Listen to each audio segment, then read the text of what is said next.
inflow, where I guess we're in agreement, are you all in agreement that the ranking of the inflow and infiltration? Let me just clarify something that you said. The new main sewer lines that have been installed are brand new plastic material that should not leak and should not need inflow and infiltration repair now.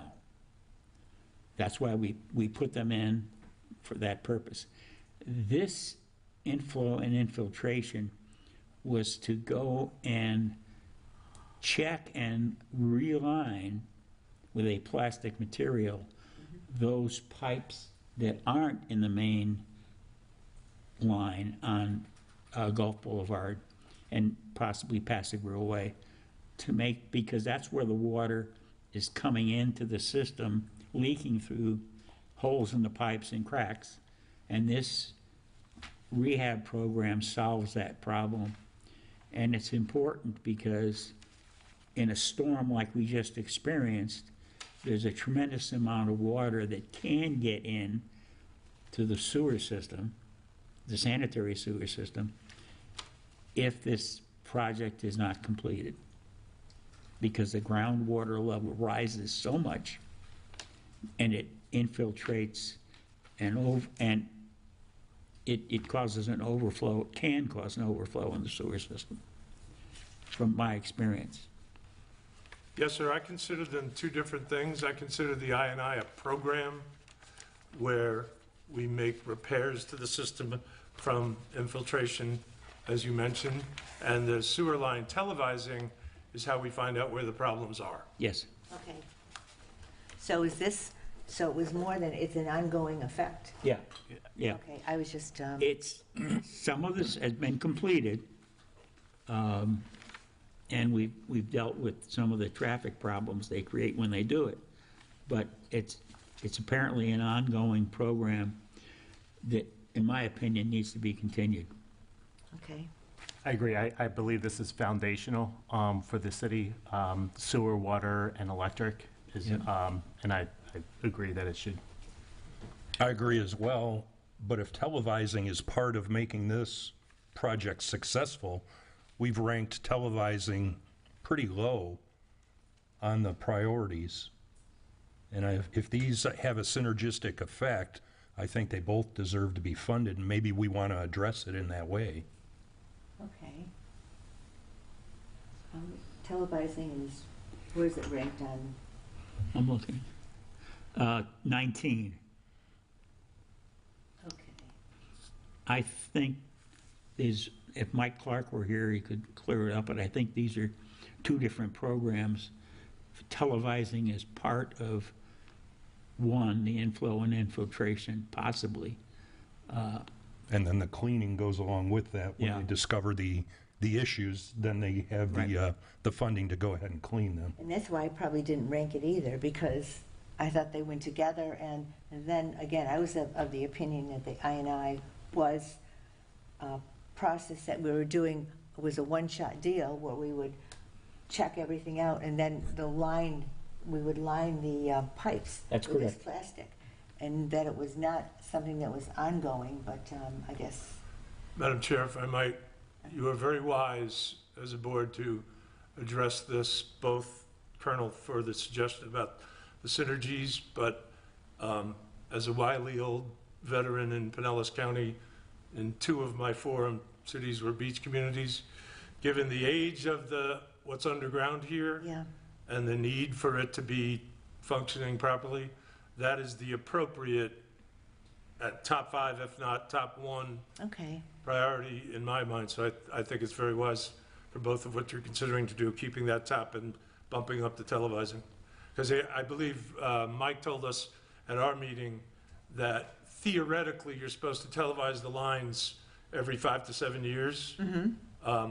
That sometimes goes by the wayside from other emergencies or whatever, but in the short time I've been here, there have been a lot of issues that they've had to respond to because of the age of the system. So it's definitely in our best interest instead of get on top of that or stay on top of that.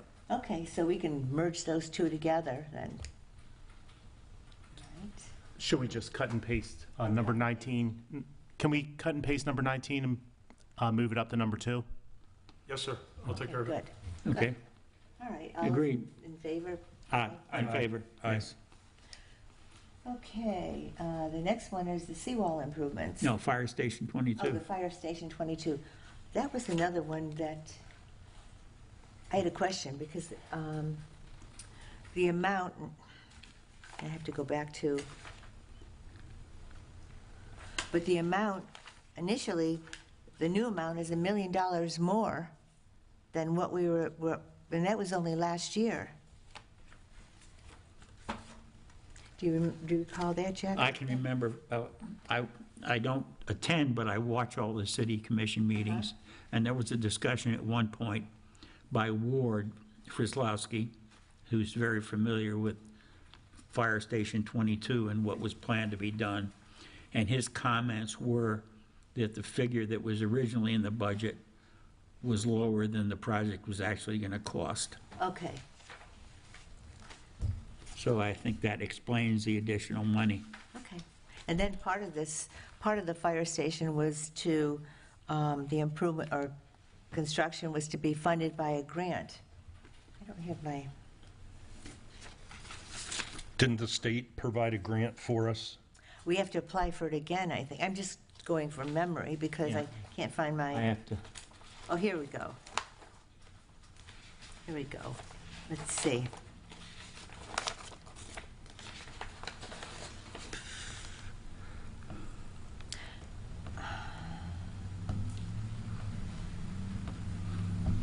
I'm not familiar with the grant in that situation, but that doesn't mean it's not out there to be had. I think there was one, yeah. I can, it might be in,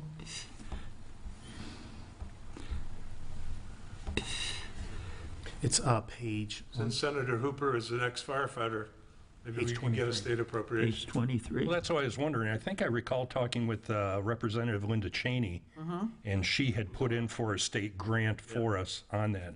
Well, we did get a state grant but this year, expired. but it wasn't for the fire station, I don't believe. there's a Fire Station 23 on there that has 0 funding in it. Was that already completed? I think that's Yeah. because it was already completed. Would- And I are we- apologize, I should have wiped it off the page, but I'm scrambling. Yeah, because this whole project is is shown as a transfer of capital fund transfer, and I'm almost sure that it was, That's the way the way we're structured is the capital fund revenues come from two different, well, potentially more, but basically either a transfer from the general fund, unless there's a specific revenue, like a grant or a state appropriations that's dedicated to it specifically. And when we come to a few of the other items, you'll see where that comes into play. The penny for Pinellas money goes directly into the capital fund. right. So that has to be used for a specific purpose, so we aim it at certain projects.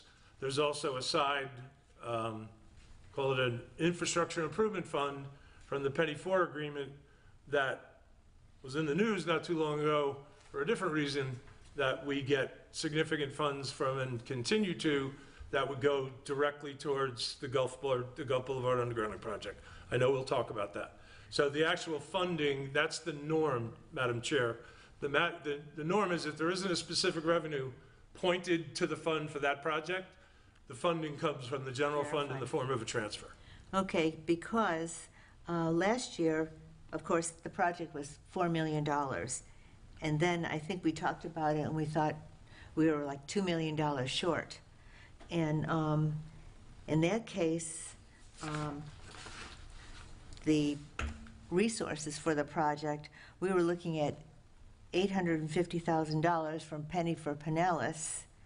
And, well, this is before the $2 million increase, and $1.1 million from the general fund. So I can explain And then that. $2 million is a grant. I'm sorry. Logically, anything we could charge to the penny money and fire department infrastructure, fire department anything is considered infrastructure, including vehicles.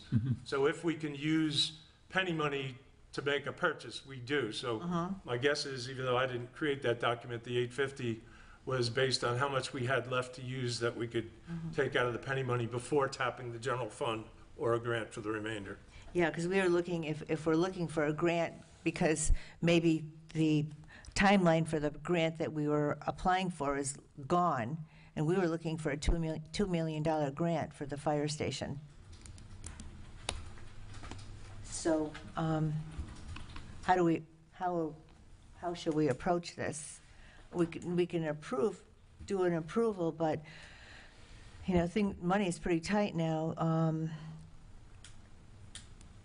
Would we make it, you don't want to slow it down, and it would cost more money, but it should be some sort of contingency for a grant. Well, as I understand it, Madam Chair, any of your comments that you make, I will make sure they get communicated to the commission in either the document or conversationally or in a report. But, so however you guys want to play that is, I'll record it and forward it both to the manager of the commission. I mean, for our purposes here, I think all we need to do is decide whether you like where the project is sitting in terms of the relative ranking. At Fire Station 22 is right up on the top of the list, something we've been talking about for 10 years. And it needs to be done. There was actually talk at one time of doing away with Fire Station 22, and that, thank God, didn't happen. All the folks in Passive Grill got involved, and they said, we need a fire station. I know Mr. Saunders had also done some research on, let's just say, the hope of acquiring some more land over there, but I don't think we've been able to do that yet. I think what we're looking at, though, for the fiscal 2025 budget is just money to complete the design phase. Correct. That's correct. So I think that definitely needs to remain up there so we can continue on this project and Perfect. probably seek grants As we go beginning next forward. year, yes. Okay. I agree. It's high priority, and we need to, of course, seek funding wherever we can get it from. I agree. Yep. All right, so we're in agreement at the ranking of the fire station. Yep. Yes. Okay, the next one is the seawall improvement. And that's page,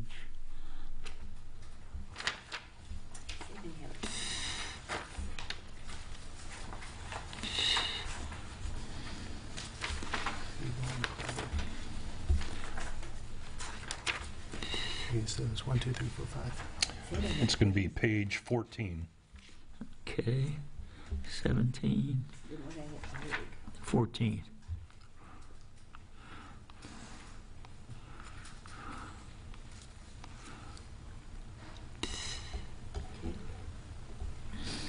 It's an ongoing project which needs to be done, especially since they're going to raise them to 5 feet. And this is another project that's been talked about for years and been put off. And we finally need to bite the bullet and do it and move forward. And I'm in agreement too, that the ranking of this, but what about with doing the seawall, you know, how does this impact homeowners' ratings based from FEMA? Will this be, I know we talked about some of the activities that the city was doing, such as the hurricane preparedness and so forth, and the seawall, that was supposed to increase the city's ranking for FEMA and give the residents here a break in the flood insurance. I don't think that happened yet this year. I'm not sure if it has or it hasn't, but if we haven't completed a certain amount of things to get it's called a CRS, a community Right. rating reduction, to then correspond with a discount on flood insurance. I'm not privy to whether or not we're being reviewed for it now, or we've got a long way to go. I'm not sure. I'll find out and report back. Yeah, because I think our ranking was still pretty good And we got a better ranking this past year, this past year. but my flood insurance hasn't changed. And this will never go away. Yeah. This beach community, this will be here forever. My question is, does anybody know where we are with the seawall height? I know they were discussing 5 foot, and then they were discussing exceeding 5 foot at the last meeting I was. And do we know where we compare to the new regulations in Treasure Island? I'm sorry, I don't, but I can find out. Treasure Island, from what I've read, has got a intensive program on elevating seawalls, even homes. And it, of course, it's not happening, but it's in the planning stage, from what I've read. And I think they're more aggressive than 5 feet, but I'm not sure. Yeah. They do have a comprehensive program. They had a briefing on it, I believe, last Tuesday, where they open it up, and it's quite a long document. I started to read some of it. It's Elevate Treasure Island, with a lot of proposals and things like that. The downside to that was those are proposals that were being mandated, and a lot of people were like looking at the expense of mandating these things as opposed to try to encourage elevating such things. So, Tim, to your point, you know, if a homeowner decides to elevate to 6 feet, well, that's probably a good thing, but that's on the homeowner to do. What does the city need to do? I think we need to come into compliance with the 5 foot, and I think that's what we've been driven at down in Pass-a-Grille. The new section it's down in Pass-a-Grille is at the 5 foot, and I think coming up to that would be the way we want to go. I see that we haven't budgeted any money into this for this year. And so maybe we want to, by ranking this high, maybe we want to indicate to the commission that we feel that this is something, we need to start this resiliency program a year earlier rather than waiting, because it does affect, as we've just seen by the storm, it does affect quite a bit of the residents here and businesses. Good point, and I agree with that. We should move forward with the 5 foot. And as far as being aggressive, at one time I attempted to raise my cap higher than 5 feet, and the city wouldn't let me do it. I can tell you why the city wouldn't let you do it, because It impact the neighbors. well, what happened is it impacted, actually, the person who raised the cap, because the neighbors was lower, even though it was a new one, and when there was a storm or a surge, the water was pushed alongside the new cap and then went right into the neighbor's house. Right. So I agree we should move forward in the citywide, whether the city does it or the residents do it, stick with 5 feet.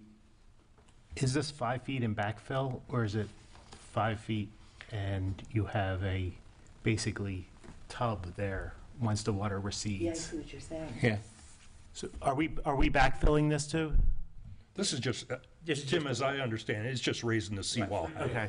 Yeah. Yep. Above mean sea level, that's the, I shouldn't say raising. As I'm reading the justification here, the new ones will be at the new standard of 5 feet. Correct. So that's what the regulation is. I'm all for that.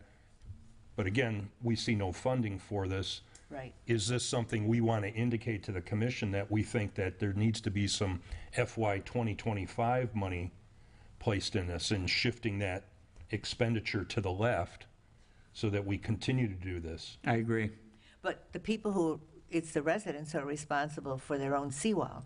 Yeah, but this is Yes. just addressing city-owned. This is city-owned.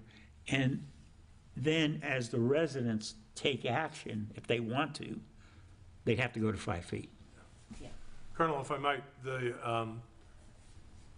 fact that there was nothing funded for next year is likely one of two things. It's either that we have existing purchase orders open right now, that we don't anticipate the work getting done before next year, so it would carry forward.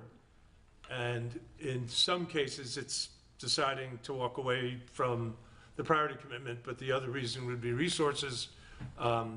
You mentioned resiliency, which is a very, I've noticed, we've been trying to accumulate resources in the resiliency fund. This would be a good use for them. I just wanted to point out that it's not always, the fact that there's nothing funded for 25 doesn't necessarily mean we're not doing anything. It just means we anticipate that we're not going to get done what we have committed this year, so we didn't commit any new funding to it. Okay. Now, I can find out if that's true in this case, but generally speaking, it means one or the other. Do you think we'll be getting any funding that we could put into resiliency from FEMA, based on Deborah? Certainly, it's possible. I think they got their hands busy right now with providing Recovery. assistance from storms, but certainly I'm sure there's going to be a program. Now, I read somewhere here that we have a commitment, and I want to say it's to transfer half of the increase in our ad valorem to the resiliency fund, and we've been doing that. We have funding in the fund that we haven't used yet, so I'm not sure if the commission's intent was to, wait till it gets to a certain point, or because we could start using it. I think we only have one project right now, I think, planned for next year to be charged to the resiliency fund. Yeah, that's what was talked about before, but now, I mean, when we're having, a little bit of a budget shortfall, what do we do? Well, the That's, short answer is Or- generally wait, yeah, or finance, or seek grants. I mean, all are in play, but I'm not sure the shortfall is quite in front of us yet. right. One of my biggest issues in the short time I've been here was crafting a workable budget, and based on the timeline of when I had to give the first one, there's still a lot I don't know, and I'm Yeah, patching it up. So I'm optimistic that we won't have a shortfall per se. I know Mr. Saunders presented to the commission at the budget workshop that certain funds were in a deficit position, but again, that even that's not necessarily an issue until you realize you don't have any reserve to cover it. yeah, because we were really good on putting together reserves. What really bothers me, and I'm worried now, is parking, the revenue for parking, because we're losing a lot of spaces in Paso Grill. And then, of course, one of the things that Elaine used to do as far as credit card fees is she would negotiate those, and we always got a better deal with the credit card fees, which, we're not. But, Elaine is wonderful. yeah, Is that an ongoing process? Do we still negotiate credit card fees? To be honest with you, that's the first I've ever heard of that. I've never been at a bank, other than in the, let's say, the RFP process, when you start the bank relationship, but certainly, if anybody could do it, Elaine could do it. and we I did. happen to remember being shocked by a number that was given to me in the proposed budget for merchant fees, because we have so much electronic transactions that it was kind of a shocker. So if it's something we can do something about, we need to. But I just, it's not come across my desk other than the number for next year is, wow. Wow, I know. it's a lot Vince. higher. Of course, so is the revenue. Right. Well, That's the good maybe not, because don't forget, Paso Grill, we're losing 40 spaces for a while, and then another 40, 50 spaces, and that's a lot of money, with the renourishment. So we may be a little bit surprised. But, okay. Well, Vince did negotiate credit card fees when he was here. I'm for keeping the seawall at, I think it's at number 4 right now. Yeah. If you add the scoping. Right. The televising up. Yes. Yep, I concur with that, Tim. Me too. I Sorry agree. to get off on a tangent, but I agree. here's the next big one, the Force Main one. And this is one that's held together with a Band-Aid. Yeah, we've, $6 million. yeah, 10 years ago, we looked at that with an extensive, I think it's 10 years ago. It's before Mike Clark was here. We looked at that and did an extensive review and found that, I think they said it had another 10-year life. So the plan, as I understand it, is to build another Force Main 1 alongside the existing Force Main, so that we have that available to use. And this is a real important project. If that Force Main fails, We're in trouble. it's a significant problem for the county, for the city. It's got to be done.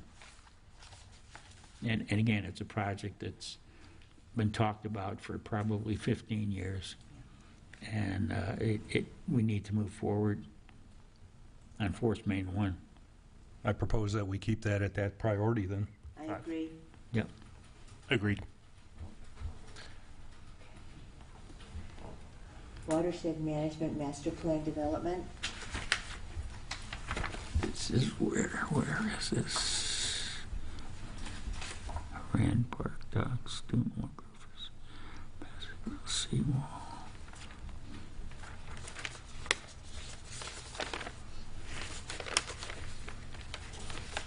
It's page 28. Thanks. Pages on mine that I- Uh-oh, So, my computer just went away. 28. So if you want to discuss this, the watershed management on that.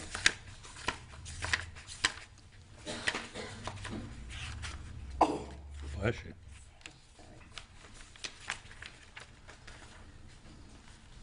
I don't have page 28. Okay, here it is.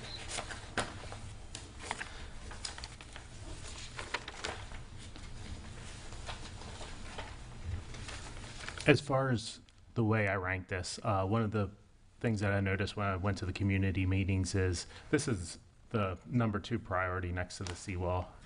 In the community meetings is where the rainwater goes. We see it. We saw it this past weekend. Sure. Yeah. And it's And the cost of the project was, minimal, really. 275, Yeah. 275,000 this year. It's to develop the plan, which we need to do, put all the heads together, because as evidenced by this past weekend, we still have an existing problem in the city that's not going to go away. I propose we keep it and that- where we've got it then. Yep, I second. agree. I agree. The next one is street rehabilitation program. Okay, how do I get my computer to... My ranking was a little bit lower on this one, and the reason why was because there's a lot of reclaimed water issues that we're going through. We have a lot of sewer items that we have above this. That's right. And I'm just curious about how paving, resurfacing these streets, if we're going to have to dig them up again. I've seen that happen before. And Oh, it happens. I agree with that too, and that's why I did the same, because why resurface and then dig it up? Well, that's never going to stop. No, but I mean, at least we could recommend that, it still is way up there, but, during the election cycle, this past year or last year, there was a lot of talk about the streets, how bad shape the streets Yes. are. I considered that in my weighing, but I really went towards the synergy of other projects.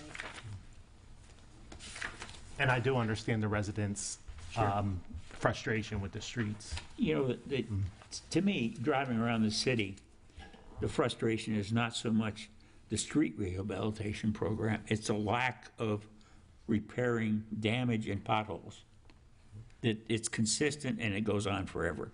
We just don't have a good plan in place to do that, and I think that's very aggravating to the citizens that I've talked to. Street rehabilitation is I think, another whole issue. But we don't have an effective system in place to repair the existing streets. And it just goes on and on and on. And that is, in my neighborhood, that is certainly reflected in comments that I hear from the neighbors. maybe, At the budget meeting, what the commissioners discussed was adding a patching apparatus and also the 2 full-time employees in which to go ahead and do that. So the commissioner or the mayor had asked the city manager and public works director to go ahead and explore those costs. And it does address exactly what you said, you know, the public concern about the time frame, and that's what they talked about. To get a contractor to come out here to fill these things, they have to notify the contractor, and it can be months down the road before the contractor gets there. So they did discuss doing that. I think keeping this where we're at right now with our rankings is a good thing to do. For instance, like in Vina Del Mar, they put a covering over to extend the pavement. Right. Now, it's not the end all, but it's going to take that street that was done that way another 8 to 10 years is what I understand. They So- did that in my neighborhood a couple of years ago, Yeah. and it really worked out well. The only problem is every time they have to dig a hole to repair the reclaimed water system, it sits unfixed forever. But, you know, do we have a person that's really dedicated, instead of everything falling on one person, to make sure that the street rehab, the potholes, and all this is taken care of? Maybe it's not getting done fast enough because you can't, we need to Well- have somebody who's overseeing it. I think the colonel just talked about the proposal. Yeah. But which- if which- you hire two people, but one of those two people would really have to oversee all this and make sure it gets done in a timely manner, instead So I of believe falling on that one rests with the person. Public Works Director to Sure, direct absolutely. the patch and fill crew and such. I mean, other cities do it on a regular basis. There's no reason why we can't do it as a city, rather than rely on the contractors, which obviously isn't working. So I know that's one of those tasks that's out there as directed Good. by the commissioners. So we have $1 million in the first year and then $500,000 each additional year ongoing. The two questions we have is, what gap is that going to fill with the city being able to fill the potholes and fix the streets? And also, is this where it belongs when we have other things that might be, just looking at this, more important? Not more important, but if you're ranking them, is the seawall more important than the roads? Just as we're giving this to the commission. Yes, So, seawalls are more important than the roads. so maybe we lower this underneath the seawall. Should we ask, maybe that's a question for Madam City Manager, what her experience is with other cities with the potholes and the road construction. Are you Madam City asking Manager, you in there? reference to priority over seawalls? Underneath the or sea road. the amount of funding? As far as how you handled it previously in your previous cities with the road construction, potholes, reclaimed water maybe? So the ideal situation is that we have a long-term capital improvement plan that forecasts 10 years out, and we know the cost to bring our roads up to a certain standard. We call paving road index, paving condition index, PCI is the typical term used. Right. So you would set a standard that's acceptable to the community, and then Public Works would basically forecast what it would take to keep us at that PCI based on where we're currently are at. My understanding is that we do not have that plan yet, so I would want to undertake that in the next several months, because we need to know where we're at to be able to, in my opinion, map out where we want to go. Right, As far as ranking to seawalls, the seawalls are definitely a priority, because if I have flooding, it's only going to damage the roads. So that is an important infrastructure piece particular to a barrier island. We have in fact done the PCI evaluation of all the city streets. It was probably 8 to 10 years ago, or. yeah, we did. We had it was a PowerPoint presentation on the roads. And at what grade, we better start rehabbing the roads before it costs more money. And there was a ranking, and there was a priority, and there was a plan, which may or may not have ever been implemented, to bring the roads up to raise the PCI index based on that plan. It may have just fallen by the wayside. I don't know, I think might still have that plan. I'm not sure. If I do, I'll bring it in. my recommendation would be to kick this down the road one more year so she has time to evaluate. She said in the first several months, so we might want to, this is the full thing. This is seal coating, full depth reconstruction. So maybe we just she can put her eyes on it, see what's going on, and give us the recommendation from the city at that point in time. I think that's a good comment. So where do you, how far down do you think we should go? That's a good question. Yeah. Out of all these important things, what's more important? I would definitely put the seawalls in front of that. Yeah, it already is. The Passive Girls seawall, Phase 2. Yes. The baffle boxes. Yeah. I would put it under, I know I'll probably get some pushback on this, but Golf Boulevard undergrounding, I would definitely put it under that. I agree. Gulf Boulevard undergrounding is a nice thing. And we need to do it, but it's, Maybe I would put it underneath number 4, what I have as number 14 right now, which is above the dune walkovers and below the air release valve. But so when you talked about the Gulf Boulevard undergrounding, we're not going to rehab the street and then rip it up, and then the undergrounding is done on the sidewalks, right? Well, the Gulf Boulevard is a state road, and these are, the street rehab program would be city roads. I forgot about that. Okay. All right, so you want to move the street rehab to number, I'm looking at Passive Girl check valves, which we, and see, this is a good question. sure.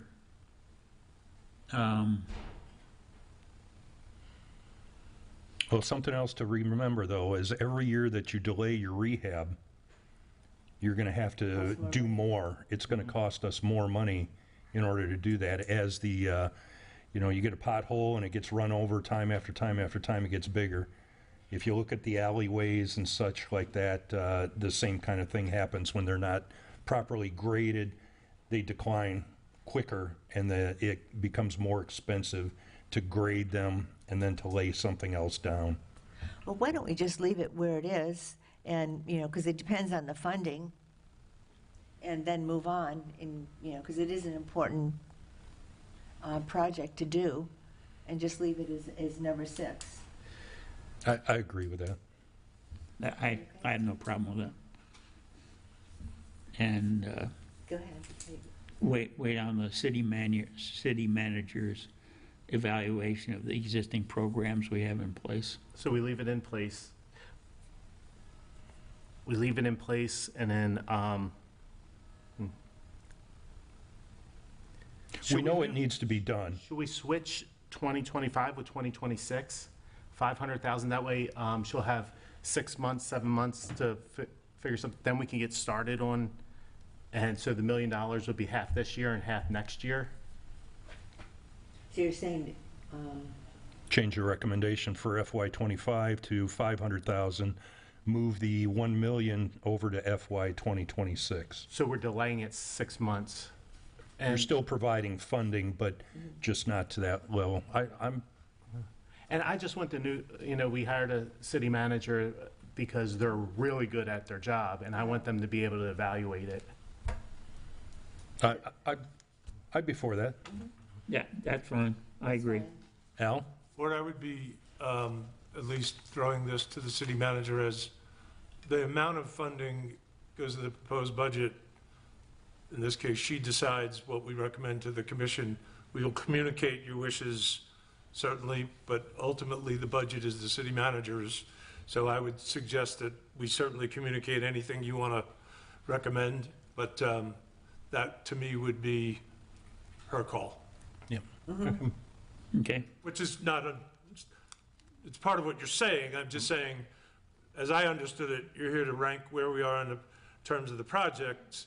The fact that you see what the staff has already recommended for funding is based on our knowledge and experience of what we have, whatever. You're actually saving us money, so that's not a bad thing. But I would leave that up to the city manager to decide how to play that. I just promise you, it'll be communicated. Okay. Good, thank you. So we leave it where it is. Yep. We give that recommendation. Yes. Okay. The next one is the apparatus replacements. I thought we had done that last year. It's an ongoing Yeah. situation.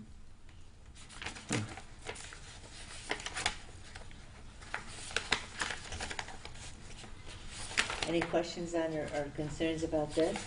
No, I it's think we page have- 26. Yeah, I wish I didn't-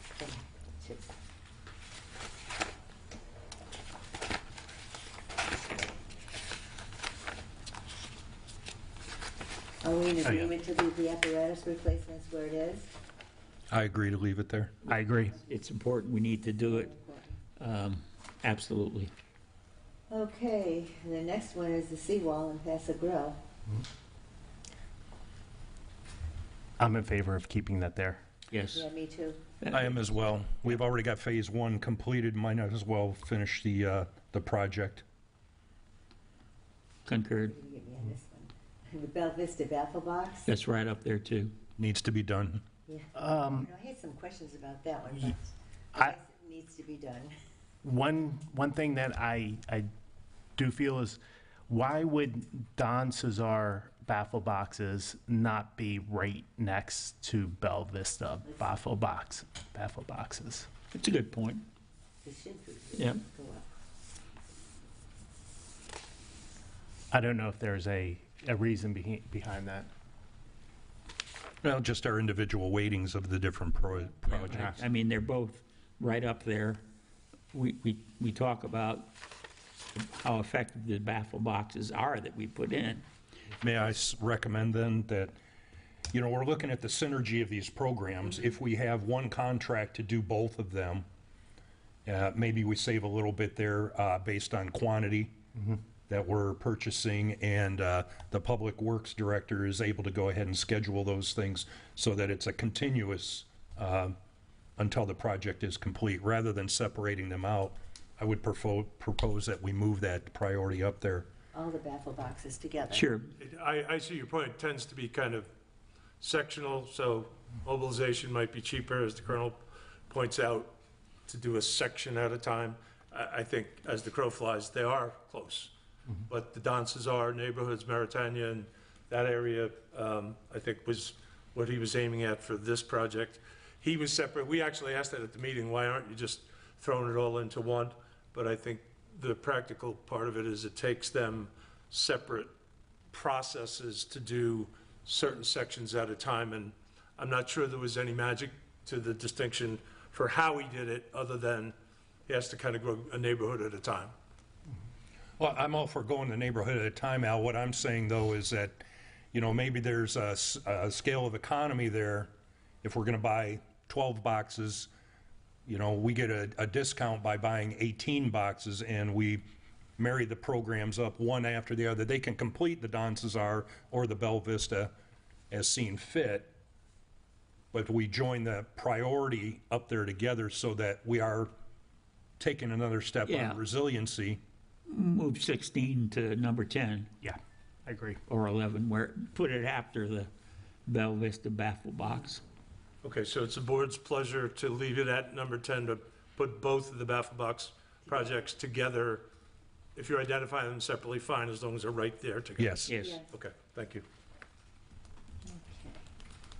Do we vote on that? Or- We can vote on the combination. Okay, are you guys in favor of the combining both baffle boxes for both Bell Vista and Don Cesar? Yes. Yes. Okay, good. Okay. The Don Cesar boat ramp, that's a big issue.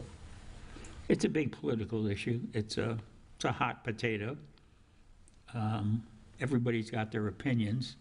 It's been there for years. They're working on it now, though, aren't they? I'm sorry, ma'am? Are they working on the Don Cesar boat ramp right now? I thought so. I'm not 100% sure, but that does sound familiar. I don't get out much. I'll answer. Hey, hello. Thank you. So we have a grant that was to do a study to see if keeping the existing boat ramp or moving it to a different location is what we're in. That was paid for by a grant. We would be applying for the decision on whether we keep it or move it. And then we would apply for a grant to do a design. And then the third phase would be to apply again to do any type of building, right? So we're a couple, 6 years out. At the end of the day, it's not, we have to show it in our CIP, but it's been fully funded regarding grants that we're receiving from the state.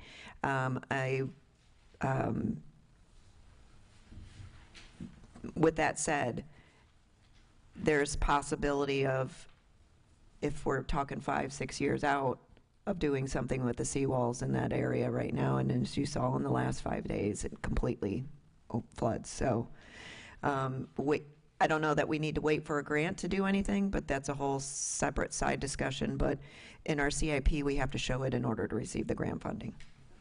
All right, as I understood the commission discussion, if we do improve the existing boat ramp, it would meet the 5-foot height requirement. Yeah, the NAF, yeah, NAV, whatever it's called. Yes, the 5 foot. So we haven't gotten direction on that.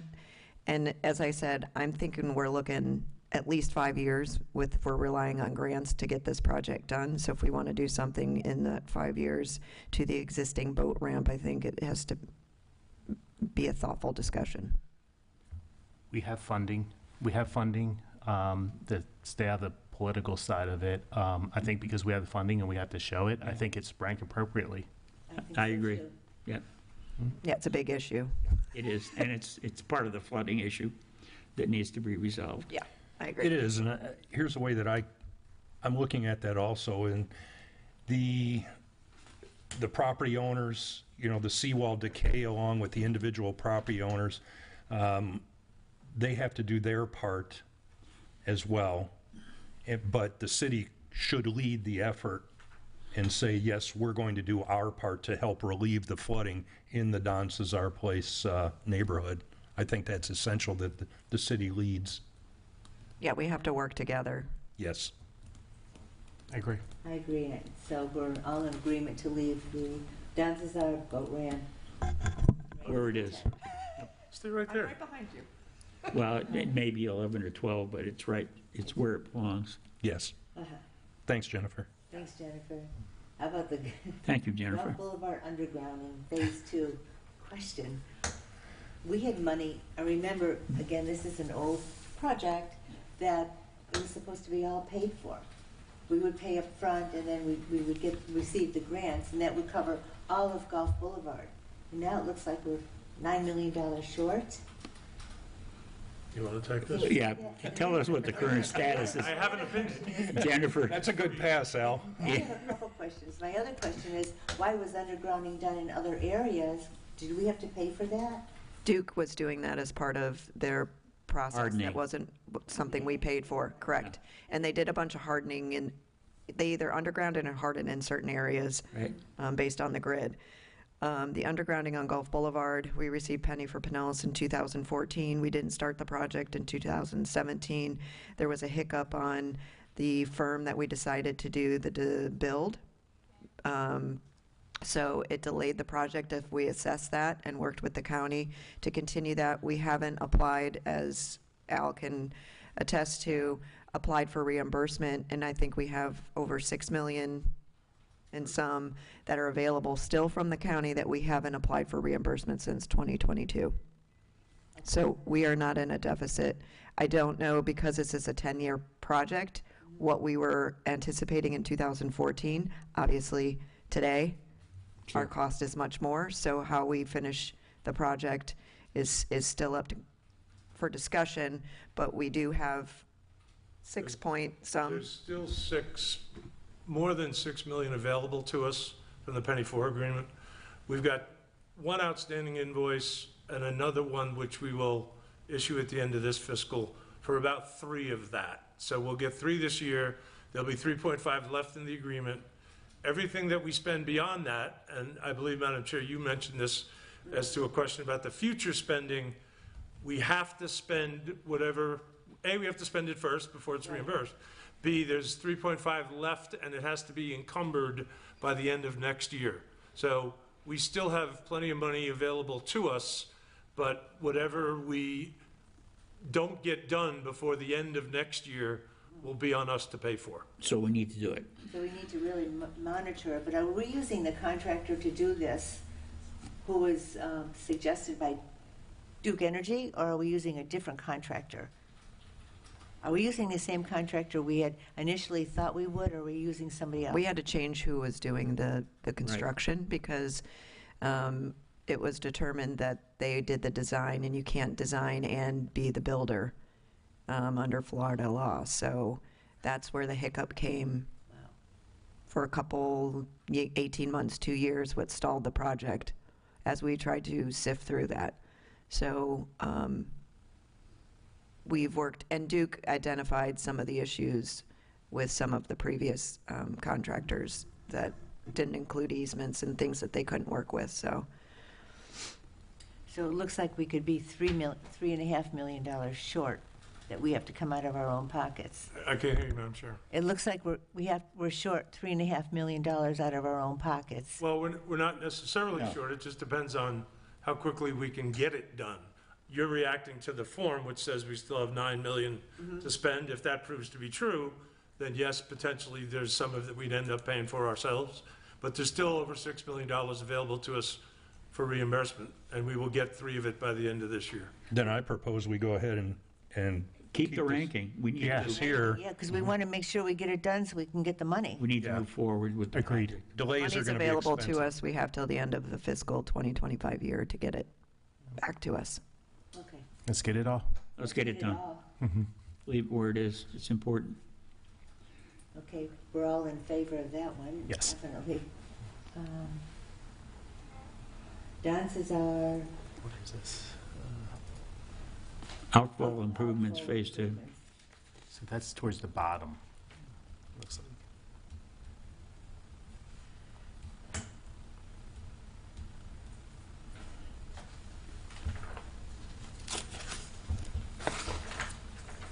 Discussions on that?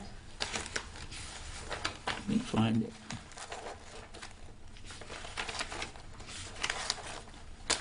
I know it's on here, but I wanted to look at my, That's page 40. yeah, I wanted to look at my own ranking because I did it. Let's see. Yeah, this project is still. Yeah, seawall baffle boxes. It's again, part of the combined effort to reduce flooding in the city. So why don't we just add that one to the other two? Yes, I agree. I Yeah. agree. Push it up, which is going to push everything else down. But that's Push fine. everything, That's okay. well, it's Why don't we add the 3 baffle box together. requests together? Or, Both baffle or box next to each. projects. Yes. Yes, Yep, I'm in agreement to that. yeah, they're all an important part of But you know, protecting the city. but I'm just going back to the one that we skipped over was the outflow.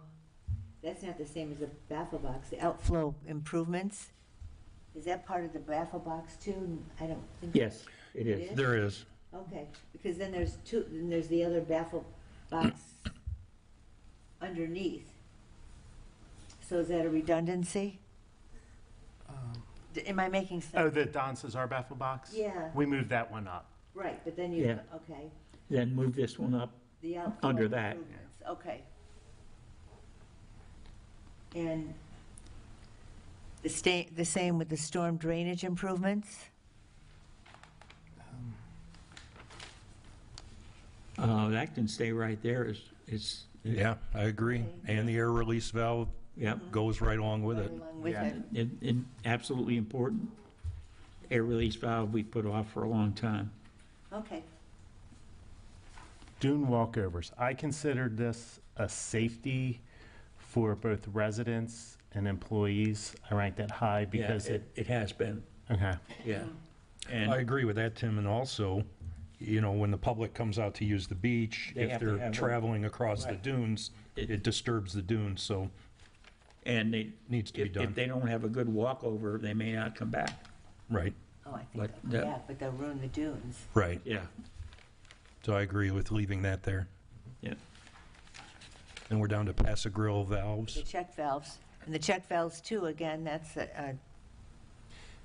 Yeah, that's all is that a consider, merging together. should that be in the baffle box conversation too, the check valves? Wouldn't that be the same, this is storm drain check valves, right? Right. Yeah. And then And- looking underneath, the sanitary sewer cleaning and Delaware, oh, that's the one that we picked, that we moved up with the I&I. Well, it's a priority item. We've talked about these check valves for a long time. The problem is they don't all work. Hopefully, these will work. So why would, is there a difference between doing the baffle boxes And the check and the check valves? The check valves are actually valves. A baffle box is a concrete structure which is put in place To keep debris away from the check valve. Okay, I thought it was, it could clean out and they could clean the check valve at the same time with the baffle boxes. I thought they were moving the check No, valve. they're different things. Okay, No, The check valve, you hope the check valve works and closes to keep the water from flowing in. so when I went in, the last community meeting I went to, we had the person who designed the baffle boxes, and I thought they said that they were gonna move the check valves back to the baffle boxes so growth doesn't happen on them. And they're putting the baffle boxes there so they can take them out and easily clean the check valves. Did I misunderstand that, or is that how? They can't take the baffle boxes out. They're massive concrete structures. Accessible to clean, I'm sorry. Yeah. Yeah, accessible to clean. Right. Did I misunderstand that, or are they not related at all anymore? Or are they not related at all, the check valves and the baffle boxes? I understand the baffle boxes are to get, so the whatever flows down, whatever debris flows down in there and catches it. I did think that they discussed that there is a way that they can easily access the check valves that they're moving back, so oysters don't grow on That's them. what the problem is, some of the check valves aren't able to open, close, which is where the backup is happening. And yes, the baffle boxes contain a lot of that, so if it's not able to escape or come in, that has to do with the valves itself. So it's one big system, and I'm not going to be an expert to describe this to you. I hear the same things you hear. So I would have to say it's baffle box, it's not baffle box related, but if this doesn't work. Stormwater. Baffle box. yeah, Stormwater will not related. work. Right. They're related. They're all part of the system. Move up. How do we want to, I think it should stay where it is in stay where it importance. is and Yep, Okay, so baffle boxes, we need to protect the check valves, where the check valves go before we replace the check. Okay, I agree. Okay, so we'll leave that one. Which one are you on? Reclaimed water. So Storm drainage improvements? this is the number 17, which is the pass-a-grill Valves, check valves. check Check valves. valve replacement. Which is on page 42. And the next one. And the Don Cesar outfall improvements, you were keeping it below the other baffle boxes or combining it? Okay.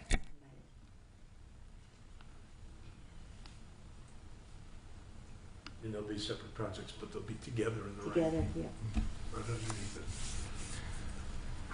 Okay. Are you okay, Jenny, on that one? Okay. The next is the reclaim system repair and replacement. We should sell it to St. Petersburg. Just kidding.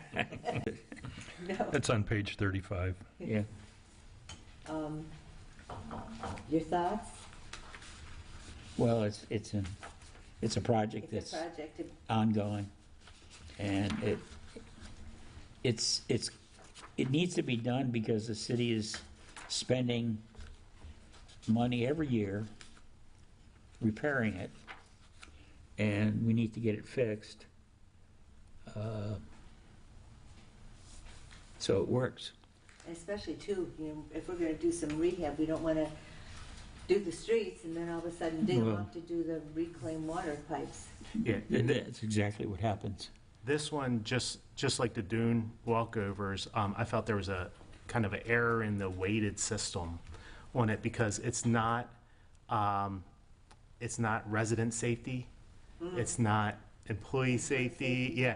So there was kind of, just like the dune walkovers, there was things that I couldn't put a 1 through 5. I had to put a 0 in just because of what it was asking. That's why I ranked it so low. But I do think it is important, especially before we do the street rehabilitation. Right.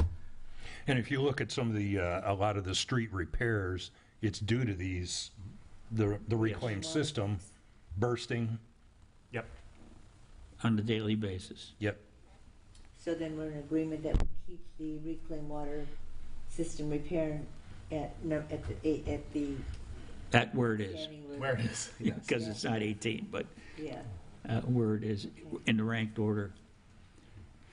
Now the sanitary, now this one we moved up. Yes, to we did. I. Okay. 45th Avenue drainage improvements. That one How was 45th Avenue this weekend?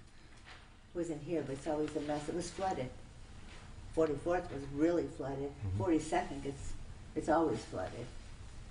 And that flooding occurred after the road was resurfaced. They graded it wrong, so it just floods. But it is what it is. So 45th, That's, correct me if I'm wrong, but the Walgreens separates the 44th flooding from the 45th flooding, right? How was the 45th flooding? I don't think we couldn't get past 44th Street, so we went down to look. I didn't go down. I wasn't here, so. Have we gotten any feedback? Any feedback on 45th, Jennifer? 45th was flooded, and that leads to Bocasiega Isle, which always floods as Yes. well. So that whole area is probably right up there with one of our main key areas that we need to address. What can we do? I mean, is there any issue with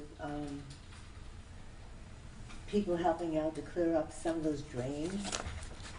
Or no, like that doesn't do anything? No, it does help. Every little bit helps for clearing the storm drains. And we tried to put that information out, but I think that might be something for our homeowners associations to address that when we have meetings and people together to go ahead and, take all the debris off the drains. And some of them are really, There's a formal city program where Well, we should people do it. volunteer. yeah, we have it. And then, I can, for Bell Vista with Greg Premer, I got Amy Arbach, that's with the Bocasiega, Lido area. I could work with them on those particular areas, and obviously Ed is with the Don Cesar neighborhood, but I think we have our Commissioner Betty, who yeah. regularly cleans out the storm drains in that neighborhood.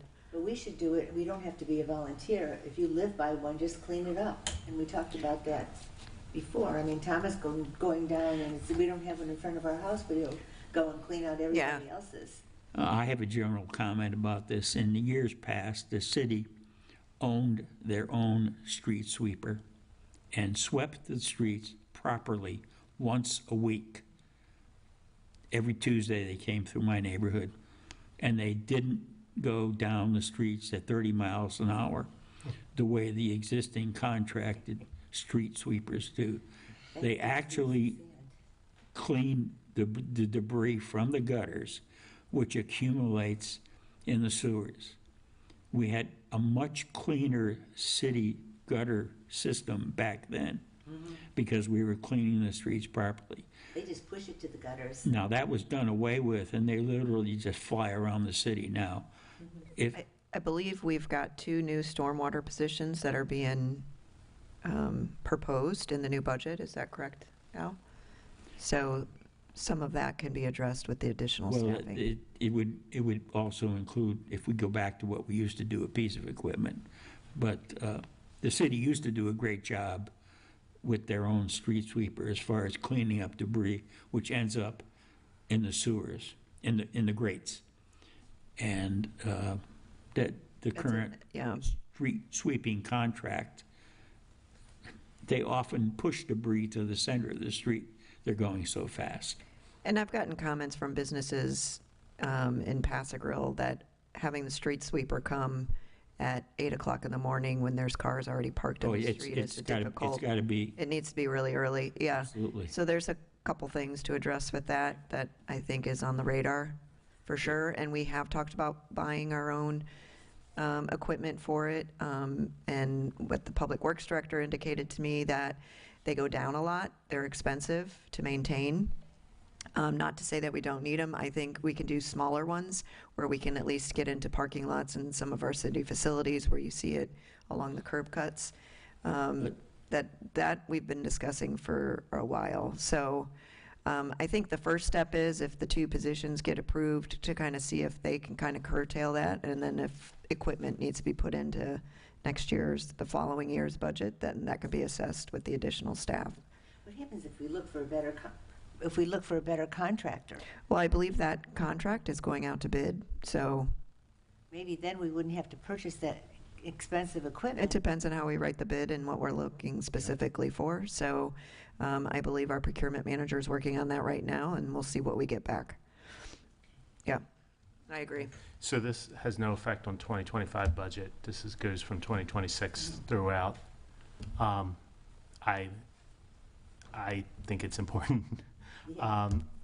And I think what I think keep saying over and over again is foundationals first, which is the infiltration repair program. Then after that, we go to seawall and baffle boxes, rainwater management, and then stormwater, and then sanitary, reclaimed water. So I think that anything that it has to do with drainage is very important to us. Oh, yeah. So do we raise this up to the other baffle boxes? Well, this is something, if we get another contractor and he does a good job, we should be okay. I don't. Well, I'm not sure that's going to solve this problem. This is looking at installing a new stormwater pump station. Yeah. Yeah, this neighborhood, I bicycle around this neighborhood all the time, and it is constantly flooded. When we have constantly. heavy rain. Yeah, it doesn't have to be a strong rain either. I think this is important. We should leave it where it is. It needs to be done. Yes. Mhm. I agree. We all agree? Yes. Yes. All right. 80th Avenue Living Shoreline, is that? We moved that up. We moved that up. The peak port installation, and that's similar to Bethel. Page 36. Madam Chair, excuse me. You mentioned on the 80th Avenue Living Shoreline. I wrote my notes that we were deferring on that because you were waiting on a piece of information. You said you moved it. Can the board tell me what you did with it? Oh, the 80th Avenue, wait a minute. Oh, we did leave it where it was. We left it where it was. Yes, You left it waiting there. for it, Talking yes. about, the height of the seawalls Yeah. and, okay. Back to the pig Pig port. ports. The peak port installation, And the 45th was left as is also? Yes. yes. Yes. I'm still having trouble hearing you all. I think the We'll pig try and ports- We'll speak try. into the If you don't hear us, microphones. No, it's on me. I have hearing aids. They're apparently not doing a bang-up job. I'm wearing them. Don't hesitate to ask. Don't hesitate to ask, and everybody always says I talk too loudly, so.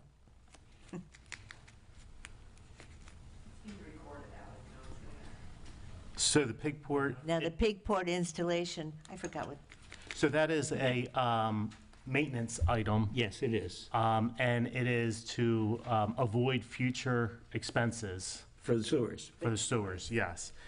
50,000 this year, 200,000 next year. I'm in agreement to leave it right Leave it where right where it is. It needs to be, It needs we've to be talked done. about this for years. It's actually part of the reclaimed water system. Okay. Okay, so we're in agreement to leave it right where it is? Yes. Yes. Okay. Community center pool resurfacing. I swim every day there, so it needs to be done. Well, it's Jennifer has some words for us. in, Who wants to talk on that one? But I don't want it to take too long. No, it's the original to when we built the pool in 2007, and that the shelf life, we've passed it, and we've deferred this a few years now Yep. to do some other projects, but it does need to get done, so. And this is using the newer Pebble Tech Yes, it's the pebble Okay, pile. rather than gunite? Good. Okay, Leave it where it is. leave it where it is? Are you in agreement? Okay. Yes. Public Works roof. That needs to be replaced. Is that roof, is that a barrel roof or the simulated barrel roof at the Public Works?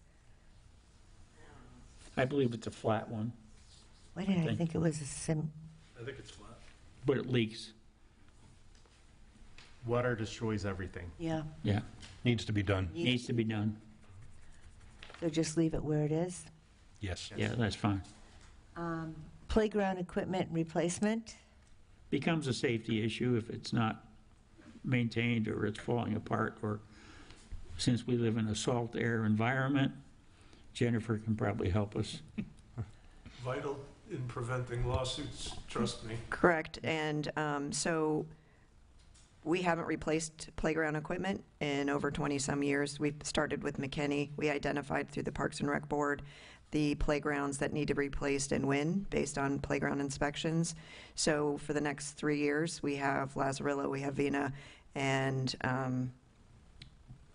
Lido on the, to get replaced. And then once we do that, we're 20 years good without playground replacements. And Do then it. we'll start up again in 20 years. So you're seeing this as an annual cost that it will be in the budget for the next 3 years. And then you won't see it for a while, hopefully. I say we leave it then? So Yes. leave it as it is? I think it's an important issue, it has to be done. Okay, Gulfway resurfacing? That one, Yeah, this is another one that I ranked lower because, we don't, yeah. It's a, I if, ranked it lower because it's, right, it's nice to do, but is it important? No. I mean, it's important, but it's not something we need to move forward with immediately. I ranked it higher, and for a couple of reasons. I drive down that, and I bike ride down that, and I'm watching it get worse and worse. The potholes are definitely increasing. Oh, absolutely. And we have our beach visitors that are coming here, and they are contributing through the parking fees there. And you're watching some of the safety issues that go on there because of the way. There's significant potholes. And it's affecting the safety too. When you've got cars lined up there and then they swerve to get around these potholes, they're swerving into, and then there's cars backing out. I've witnessed a couple of near catastrophes there where children were in the way, a car backing out, another car zooming around a pothole. And we'd hate to have something like that. And that road is decaying pretty rapidly, and we do have a lot of traffic Is this going to the beach. one of the items that the city workers that are going to be filling in potholes, would that, That was going to be my comment. they're working in it now, Right. doing something. They but- need to fix those potholes. Those are some of the worst potholes. Yeah, well, we have So- all throughout the city, yeah, not just Gulfway. Gulfway resurfacing is a separate issue. And- Got to fix the potholes Right, first. and I think part of this discussion, and I'll just mention it, is Gulfway, in the discussions of redoing Gulfway. If you recall last year, or the last 2 years, we had Paso Grill Park. Well, we did minimal improvements to Paso Grill Park based on the feedback we got from the community. But with some recent traffic accidents, we wanted to improve the intersections between 9th and 10th Avenue and do some similar brick work and shorten it up and do some, so part of Gulfway's project was to increase those two intersections, both on Paso Grill Way and Gulfway. And if you guys drive down Gulfway, once you get down to 10th Avenue between 9th, it's as wide as this building, and it's a free-for-all. And then you got trucks in the middle and that, so we were trying to do some safety mitigation as part of this project. So, again, I don't know that we have the numbers that equate to what we were trying to accomplish, but that was supposed to be rolled into whenever we did Gulfway, Okay. just as a side note. are we good? It is a big safety issue down there with all the pedestrians that are there traveling to the beach, going to the Paradise Grill, the downtown area, just like Jennifer indicated, that Yeah. it's, No, they don't. Nobody uses the crosswalk. I do foresee a lot of heavy equipment in the next 6 months, 10 months being on that street, and whatever we do, I kind of think it's going to get destroyed by the heavy equipment. With the well, this is, yeah, Yeah, with the beach renourishment. that should be over by October. No, it should be. they're giving a timeline of November, and who knows? Oh, Yeah. but this could be, this program's further down the road anyway. Yeah. Yeah. Okay. It, What's the hold on. go ahead. What's the timeline on this? I thought it was this year coming up. I don't have it in front of me. What page is it? Wait a minute. Golf Way was in this year's budget, Yeah. so this is, I don't know, pushing it back. Yeah, that's one of the things I mentioned, that Yeah, it's in this current year's budget. It was $3 million, and it was in this I really think that. year's. I think we might have to wait on that one. Yeah, I do think the heavy equipment's going to destroy it. I think anything that we do is going to. I mean, It's just a timing issue. Yeah. And the heavy equipment, actually, when they're bringing it in, they're bringing it in down by the jetty. okay. Yeah, so they trailer the bulldozers in, they trailer in the cranes, it's all down by the jetty. They're not really traversing, It's moving up north. It's going to be. but it's on the beach. It's on the beach, yeah. But I think they can deconflict the construction, because it's gonna take a while to finish up the design and everything, find the contractor. We'll be done with the beach long before this project starts. I think we should leave it where it is. where it is then? Okay. Okay, I'll agree. The next one is facility renovations. That's for the rec center. All city facilities. What was it? Updating to the LED lights and such, that's a smart thing to do. But it was, It's a cost savings. It is long-term cost savings, short-term cost savings, both. Yeah. I think he was reading it. hey, Jennifer, Yep. can I ask you a question? What's going on with the air conditioning at the rec center? Yeah, good question.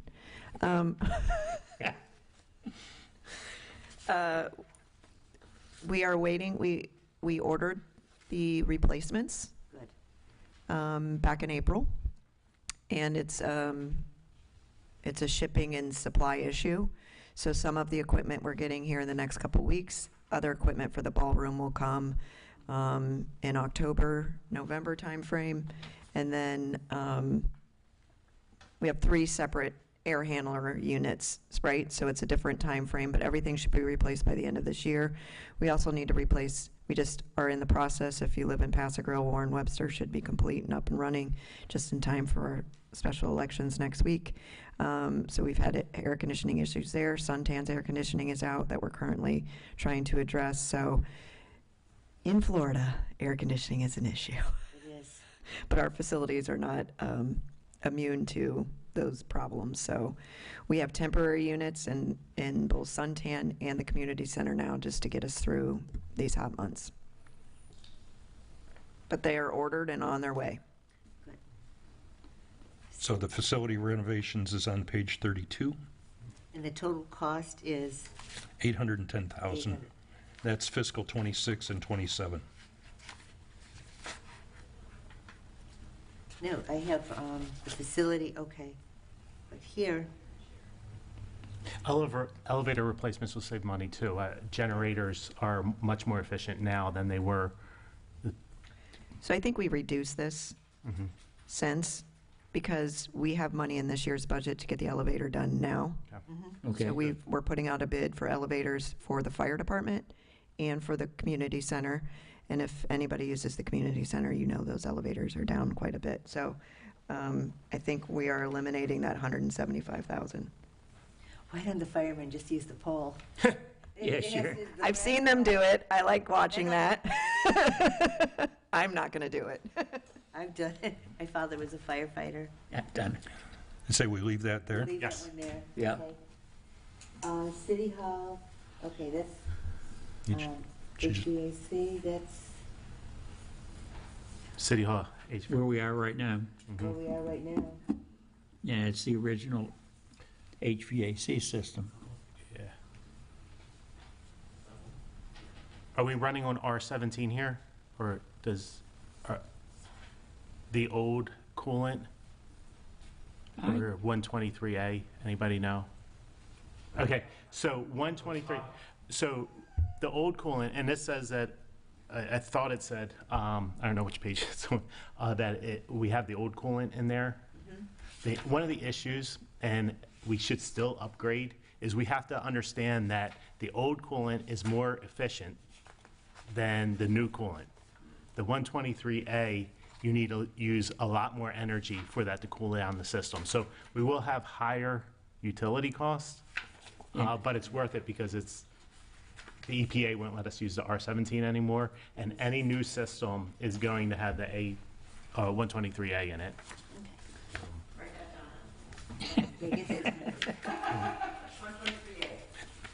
So we leave that there?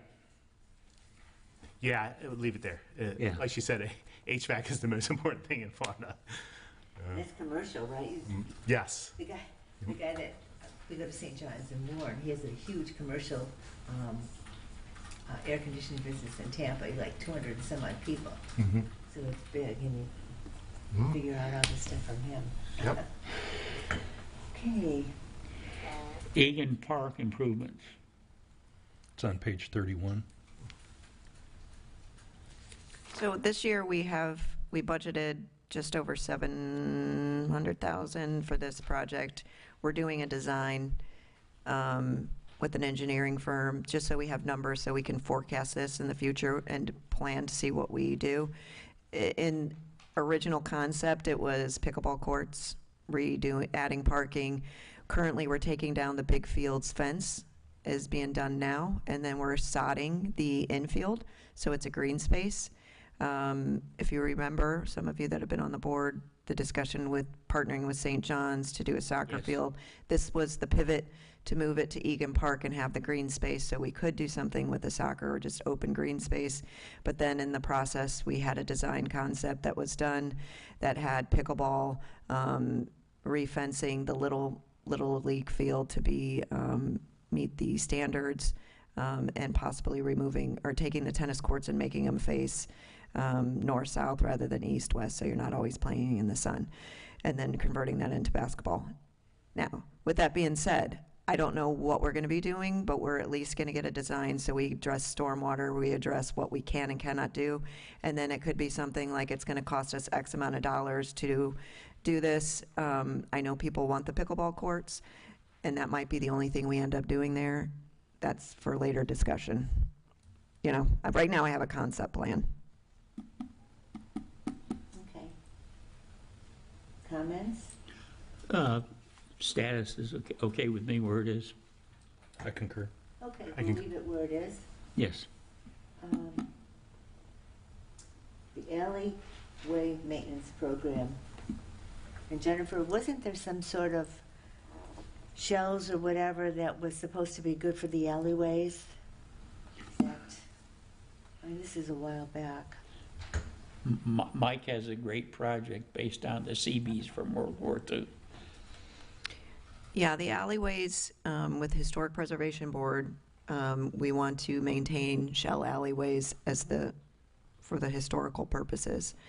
We have been running into some issues with some shelly alleyways and people being able to roll their dumpster out for pickup with Waste Connections, so we're working through some of that, and we might have to pave some areas for that to happen. I'm not exactly sure what the amount for the maintenance program is, but if you are living in Pass-a-Grille or talk to any Pass-a-Grille residents, alleyways and flooding just in any rain amount is an issue.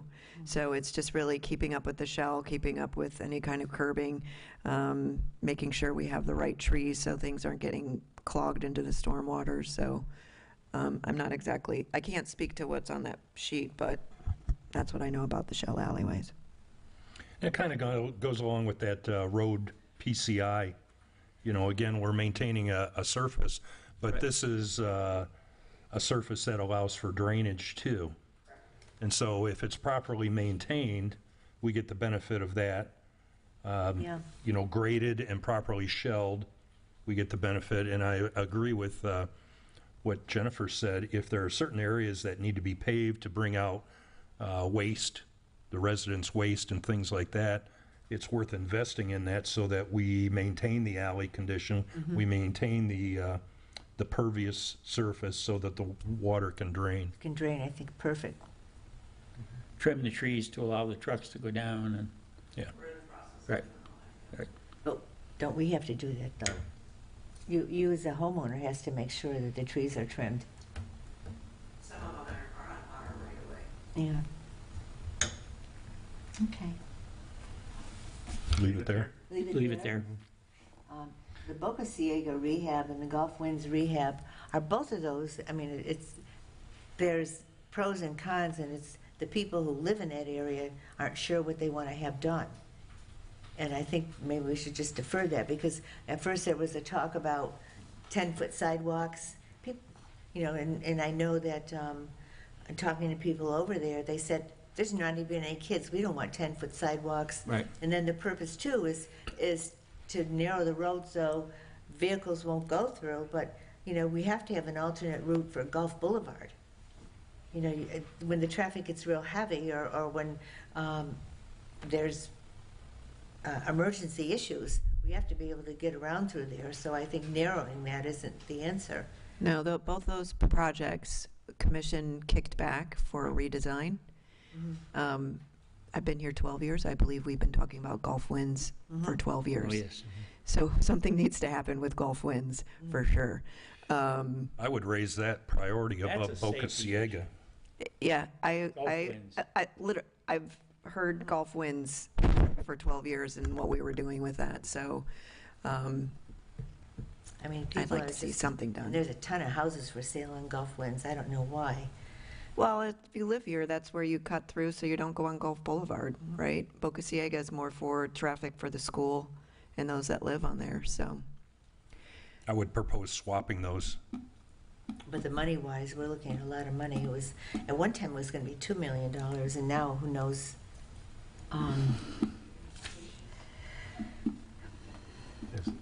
It's 2.7.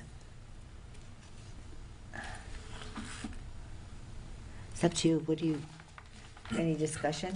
So, Gulf Winds, in my opinion, is more important than Boca Ciega. It is. It's a safety issue. I concur. Yeah, Are we switching them? So you want to switch them? Tim? yeah. I don't know enough about the redesign. I did hear in the public meetings about what they wanted to do. I'm always afraid, watch what you wish for, because you might get it. Yeah. And it's a major overhaul on Gulf, I'm specifically talking about Gulf Winds. That type of overhaul, once we do it, we can't take it back. No. For sure.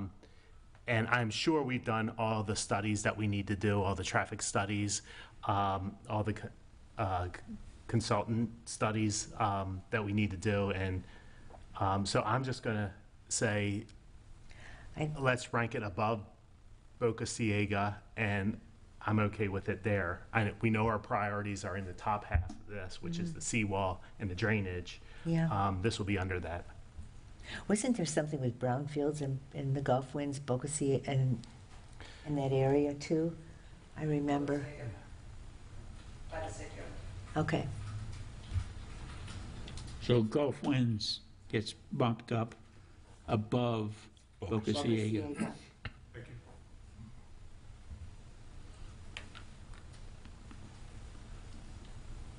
Okay. We're all set with that? Then all right. The Public Works generator power? We have a storm. We need Public Works to be able to work. What did we do in the past? I'm sorry? What did we do in the past with the Public Works? I don't know. I don't know. They have one. This is another one we for EOC purposes, we team up with Pasadena and Treasure Island, and we purchased a generator we bring to the EOC. Okay. Okay. Yeah, so we can operate out of the EOC. This, I think this and City Hall generators are for us to function if power is lost. So, for example, Hurricane Irma, majority of us, I think City Hall ended up getting power sooner, but Community Center Fire Department, we didn't have power for a week. So this is for the fire department. So I don't know specifically on this, but we take breaks in our cars with the air conditioning running. That's what we do when it's after a storm.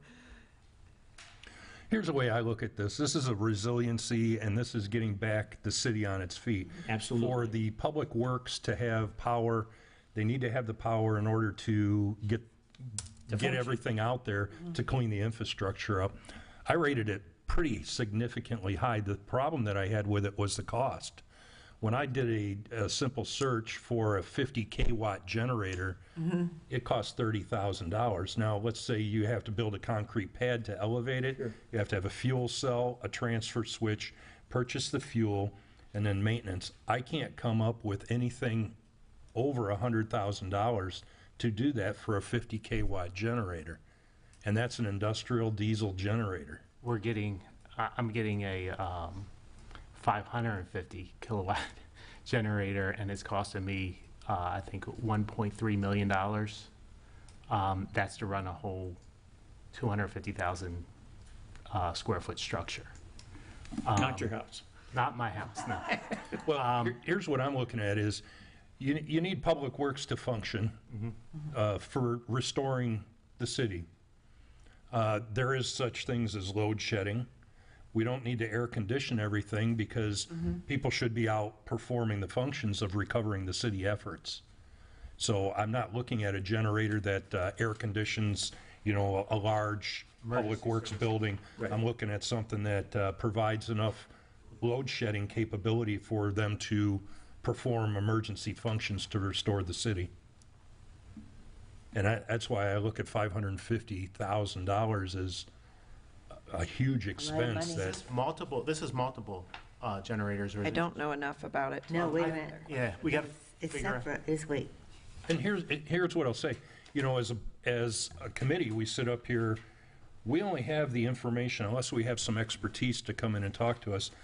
And I talked with the city manager, and I talked with Al about this, that when we get a justification to us, if it's not a detailed justification that helps us to understand, it's very difficult to prioritize these. And so in a discussion with Al and the Public Works Director and the city manager, we're hoping to come together and kind of refine some of these.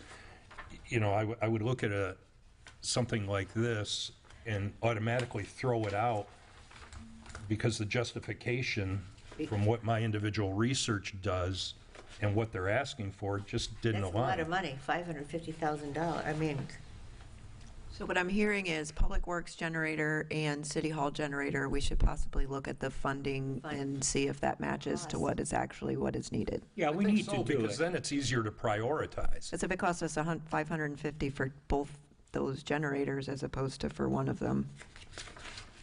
we It could can- be less than that. I mean, I don't know.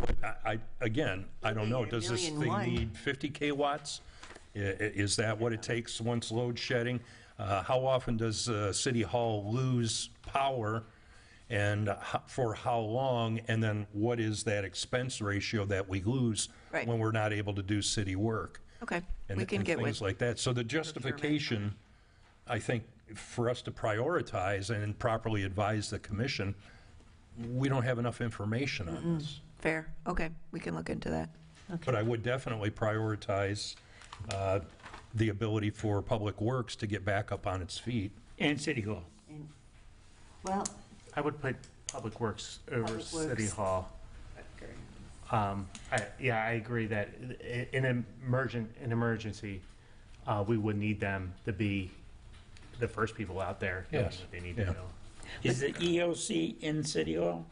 It's in Public Works. It's in Pasadena. and pass it. Oh, it's in So that's where Pasadena. where would the command center be? We're in Pasadena, at the Pasadena Church, us, Pasadena, and Treasure Island. Okay. Okay. So if they're. So we have a generator that's helping us function and have IT function in that space. It's when we get back to the island where you're clearing streets, you're doing the debris pickup, it's separate functions. Now we need good power here to keep our, technology grid going too. So I don't know what that entails to. Yeah, I think that's just a lot of money. It's $1.1 million. I mean, that's a whole lot of money that Right. So we can. might be looking at $100,000 for both. Right. We need to do it, it's just, what's the real number? Okay. Do you want to just leave it as it is and just what that question is, Yeah, more information, I more think. information? Yeah, with the size of the generators we need, with the, how many we need. Got it.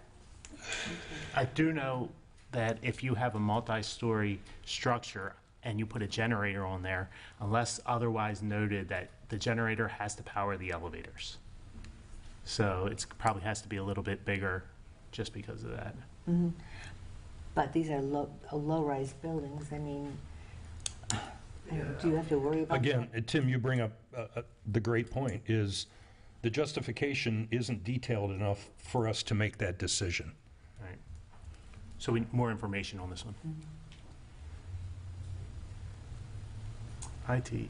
Okay, so we'll defer that, looking for more information then, and leave it where it is until, Yeah. are you all in agreement of that? Yes. Yes. All right, the yard expansion, Public Works yard expansion.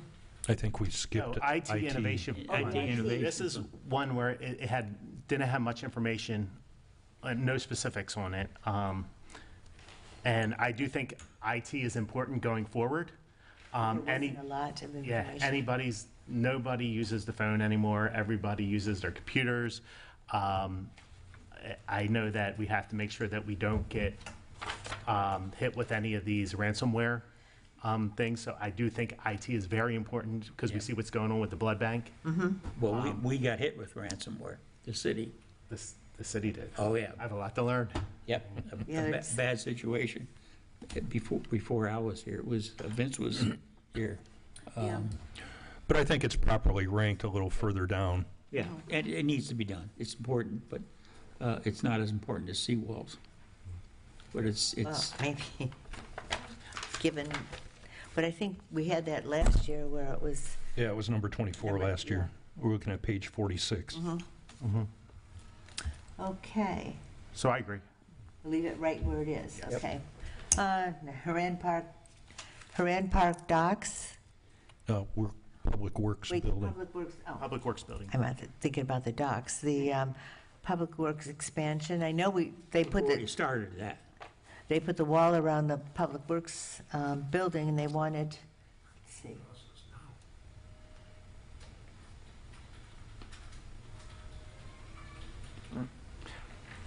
So I had this ranked low, and it was my weighted rank because this is going to increase cost. Yes. And that's the same thing with the Public Works yard expansion. It's going to increase cost too. I think the expansion is going to significantly increase cost. Just normal maintenance cost, normal expenses.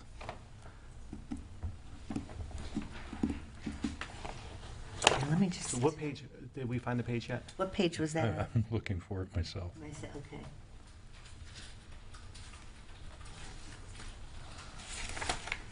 My computer died, so I can't. Public Works yard expansion is page 22. Page 22? Okay, hold on. We'll talk about that one first since we have it up. That one's ranked number 38, and then we'll go to improvements. Right.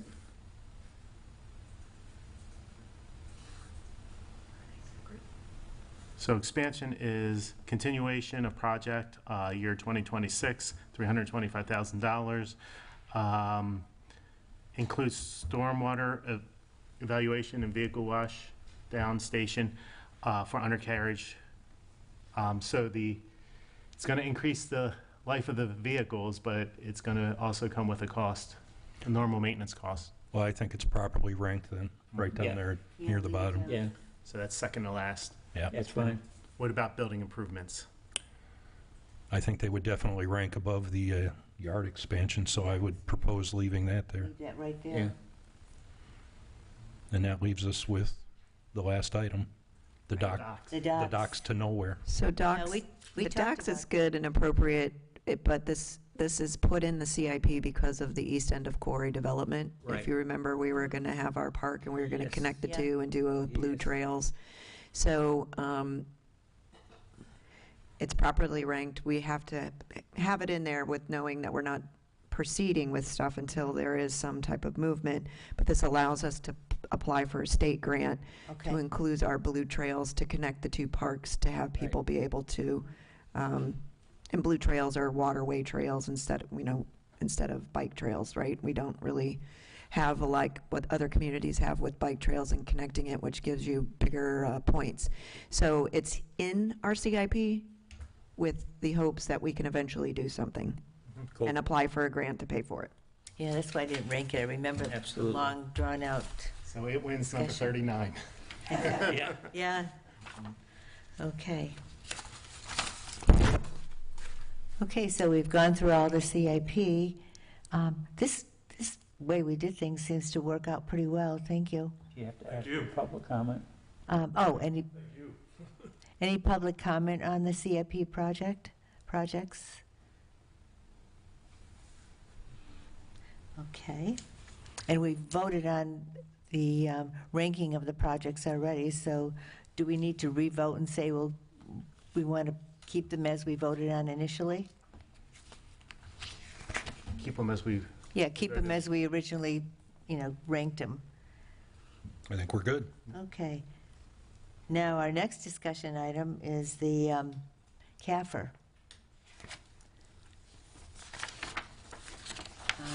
Al?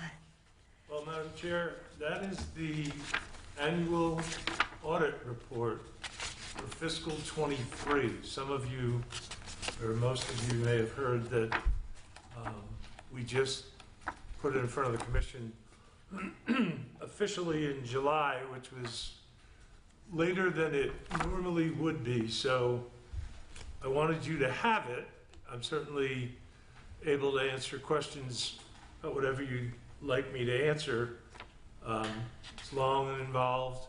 It's basically our annual audit report, and a lot of why I was not able to prepare for a meeting was because this was not finished until recently. So I didn't have much to show you, and unfortunately, it took as long as it did. So I didn't have any, it wasn't an action item because I didn't have anything necessarily that I needed you to do with it, other than I do understand in past, when we were having meetings quarterly as opposed to this being my first one, we would spend an entire meeting on the annual financial report. We'd spend an entire meeting on the CIP. So I'm available to do whatever you want with it. It was really just to show you this was the document that represents our auditor's opinion of how we're doing, although it represents year end of September 30, 23. Now, we're back on track. Obviously, year end's coming up, end of September. We have an auditor. I don't think we have the engagement letter, but he's under contract for 5 years. So we have an auditor. We're almost caught up with all the things that made it late, thanks to finance staff and especially Sheila Dalton, who should get a key to the city, in my opinion. It's in large part because of the vacancy created by Vince leaving. Vince did, I've known him for years, but I was amazed when I came in at how much he did and how much he was involved in. And frankly, it took everything we had just to pay the people, pay the bills, and try and get caught up. So since I was using that, I believe I spoke with Madam Chair on this when she asked about kind of when's the next meeting. I said, I don't really have anything to show you, so I couldn't really say we have a meeting. Well, there it is, and I'd be happy to speak to it or speak to it at another meeting. Your call, but I just wanted you to have it since it's now actually finished. I think one of the major issues with the audit is the findings of the auditor that those action items had to be taken care of. Some have and some haven't. Can you, Yeah, for the most part, call it the lack of staff and ability to, and again, I'm not trying to place blame on anybody, because I wasn't here, I don't know how it all came to be, but from a lot of my energy since I've been here has been focused on the general ledger and trying to make sure everybody understands purchasing procedures and how to follow them.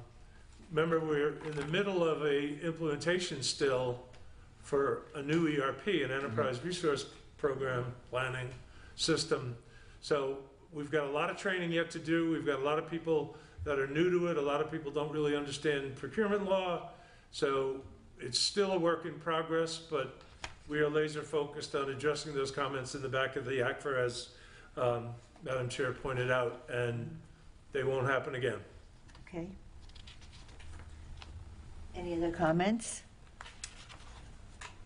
Normally, we have a meeting to discuss this document That's correct, sir.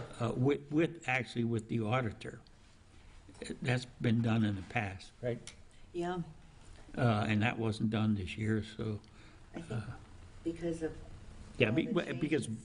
of what you said, so. Yeah, I mean, I couldn't do it, I didn't have it. No, in the I future, have it, but, in the I- future, I think. and if that's the wishes of the board, then that's what we'll do, and Okay, I'll read it again, and y'all can read it again and ask me anything you like. I could speak to it now, but I'd probably put you all to sleep, and as Madam Chair mentioned, the focus is largely on the comments at the back of it, which Yes, appropriately we might, say, or,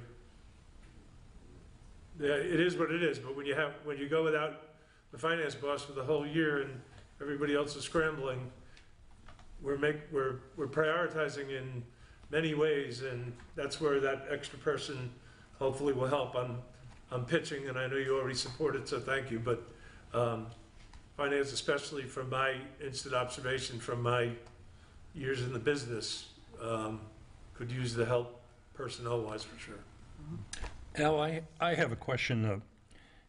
It goes along these lines. When I was looking at the fiscal 25 proposed budget summary, something that jumped out, and, this goes along with the review and the audit, is I was looking at some of these expenditures, and I found one that just drew my attention. With the discussion about the additional large hotel district expansions and things like this, one of the items that came into view was public safety.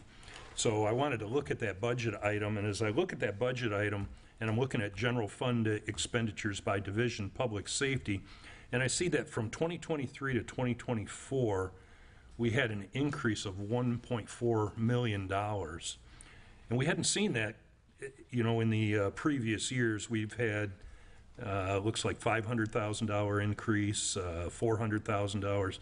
So it kind of drew my attention into that item. And I'm throwing it out there. I don't understand why those expenses increased so much.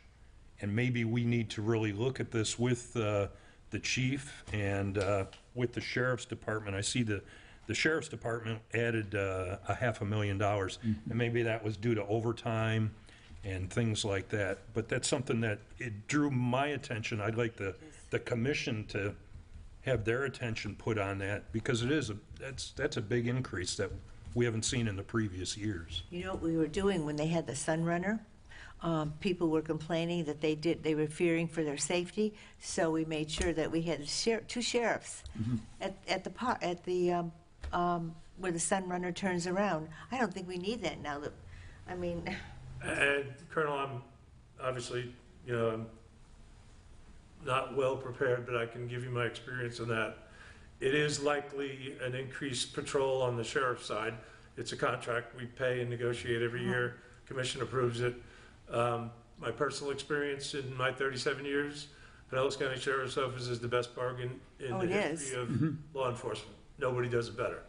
Having said that, the other thing on the public safety side, if we're talking about fire safety, is you got to remember a few things.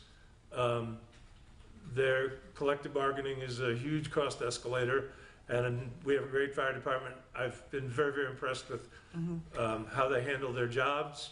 I don't know specifically if we increased a number of positions there, so that could have been a factor, not suggesting it absolutely was one, but obviously it would be a prudent idea to go over it with both branches. I think you'd find they're tighter than you might think, but I'm seeing the that's biggest, pretty common across escalator. I'm seeing the biggest one is law enforcement and EMS. Those are the two out of the Well, three good news areas. for the EMS, sorry to interrupt. Good news on the EMS side is we get reimbursed from the county for not a vast majority of it, but a majority of it. So in that sense, and in fact, the proposed budget for this year, I still have some upgrading to do because there's a new countywide program associated that's going to lead to more people and more equipment, but we'll be reimbursed for it. So on that side, you might argue there's an offset. On the law enforcement side, I would almost guarantee you there was an assignment for additional patrol. Maybe Madam Chair touched on it. They rarely increase by, in all my years, I've been in a sheriff's city for 12 years in Madeira, 22 years in Oldsmar. They've never increased the contract more than 4% in a year to year. So our contract has a contingency in it, which gets a little odd, but I'll certainly be glad to research it for you, and I'll communicate that you're recommending that the commission maybe review all those specifically. Great idea, but that's kind of the best back to the wall answer I can give you.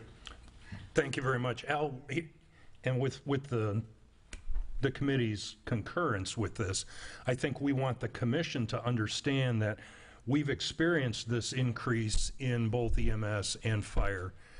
As these large projects come into view, I think that's an item that they need to be well aware of, is that we're probably going to experience more of these events. I got with the, I put in a PRR to look at the different call-outs and things like that, and I do notice that the difference between the responses for, if you would call them, the commercial as opposed to the residents, there's a big difference there. And Primarily commercial. Primarily, Yeah. Hotels? businesses are actually consuming, a large portion of our response. and that's another issue too, on transportation. We have the electric cars or whatever we're going to have. We've ordered more, and the hotel should be paying. They're going to give us $100,000. That's not a lot of money towards it. And our transportation costs have gone up tremendously. I don't see that. I thought that, if we're going to be adding all these rooms, why aren't the hotels paying more for the vehicles? Why are we paying for Be it? sure to communicate that to the commission.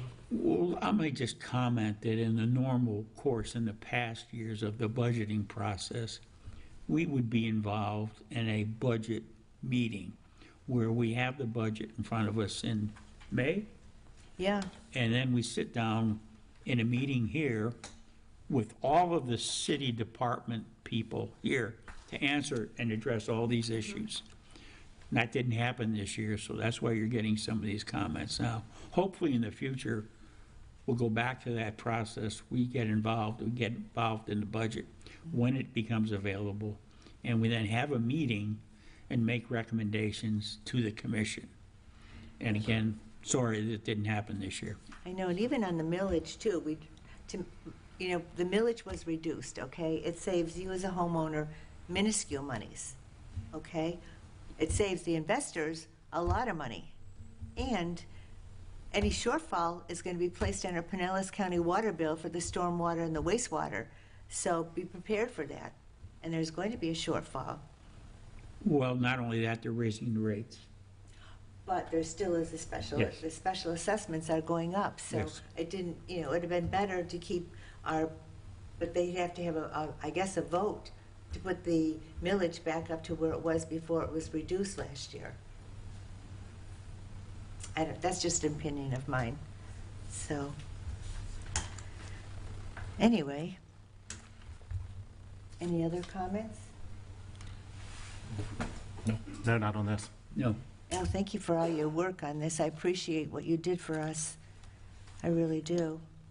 And Jennifer, thank you for coming. And any audience comments?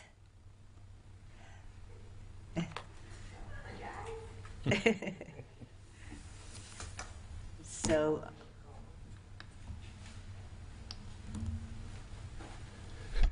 My name's Joe Mulholland. I live at 199 21st Avenue. I just want to thank you all for what you're doing here today, and hopefully moving forward you will have the opportunity to meet more than once a year. Sitting here listening to all the good questions that you were providing and not being able to get the answers, I think if you were having the regularly scheduled meetings, you'd be a lot more up to speed on that, and it would benefit all of us here in the city. So hopefully moving forward, some of that will get tightened up a little bit. Thank you. we usually meet, how many times a year do we meet? 4 or 5. 4 or 5 times we normally meet, and in other times we've even met more often when Yeah. there was a specific project or whatever, so, but good. Yeah, thank you for your support, and thank you for listening to us, too, Thank you for seeing how it listening, works. yeah. Okay, Any other questions? Any other questions? Comments? Or comments? Does someone want to make a motion that we adjourn? I make a motion that we adjourn. Second. All those in favor? Aye. Thank you.